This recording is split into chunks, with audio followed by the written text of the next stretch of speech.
It's more difficult than ever to keep up with training.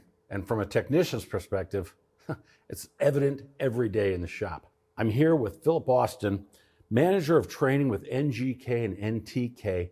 Philip, let's talk about the challenges for a technician of keeping up with training on a wide assortment of products. What is happening in the real world? It varies, but the common denominator is you have to keep up with training. Whether it's self-guided by you spending just a little bit more time per car as you're diving deep into the system style of the technology or how the engine management strategy is supposed to work properly, or actually dedicating the time to sit in evening trainings or lunchtime trainings. It's evolving, the need is growing, and the dependency on it is growing as well. So that's why with NGK, with our Shop Squad program, we're aligned with that need, and we're trying to keep watch of how it changes and how much is needed. Let's talk about the resources that are available today. Where can technicians get the latest? How can they keep up? I know most of your viewers may be thinking Google, but that is not the place to go.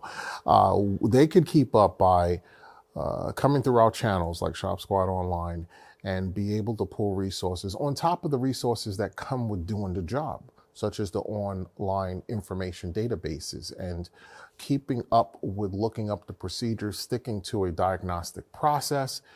All those best practices work, and we just play the cherry on top in additional resources of looking up technical articles and viewing online learning modules on the subject matter you may feel weak in. So there's tons of resources out there, and NGK is definitely trying to make sure it's one of them. Philip, you mentioned a large number of different styles of training. From your perspective, what seems to be the most effective? Most effective, it's hard to say because it is dependent on the type of individual. There's no cookie cutter approach when it comes to training. There's different methods where an audience can be an in-person, a receptive type audience, and there's others that would rather sit alone and go through an online module, training module, digest information, take a pause, think about what images may apply to when they need to troubleshoot a vehicle and how is this LMS module helping them get better at that from the images, the content. It's all on how you learn. So we have three main methods of training for those type of individuals. So it's in person, where you want to interact, ask questions on the fly, and also stay back afterward, network with other professionals and ask each other questions and get answers from the instructor, or on demand, where you could self-pace, take your time doing it, or even going through a live webinar where you didn't have to commute anywhere. You could just be a part of that live experience, ask questions, type it in the check box. So those are the three different ways, and there's not a go-to one, unfortunately. Yeah. Well, I know training methods and training opportunities have changed certainly over the past couple of years. And I know you're doing more in-person training now than probably over the last couple of years.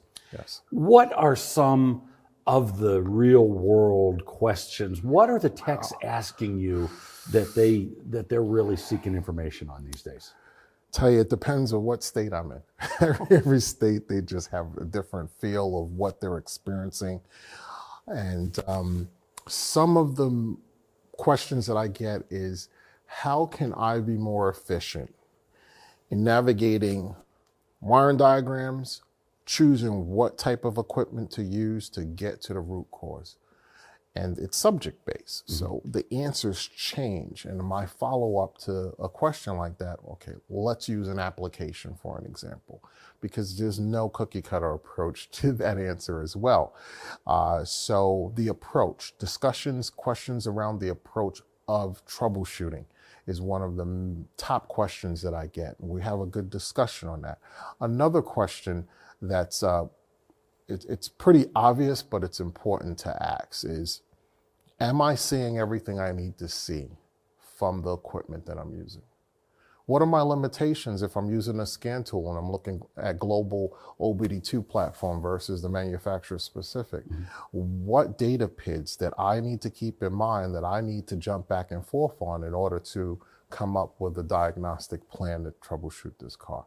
When is the right time to pull out my scope? Should I spend more time mastering the scope? Or should I lean more on the graphing ability of my scan tool data PIDs? How is mode 6 applicable when trying to troubleshoot a car with no codes, but it has a drivability problem? Those are the top questions that I normally get during and after training events. So training continues. You're never done training, never done learning. No. If you don't think you're done learning yet, there's opportunities and resources out there. Philip, how can our viewers get more information? Well, we just started a new program called Shop Squad, in which once you sign up, it opens up for you to be part of our community.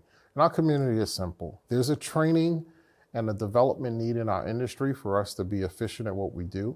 We want to build a community so that we can share resources, open-end questions, and being able to use that community to make everyone else better.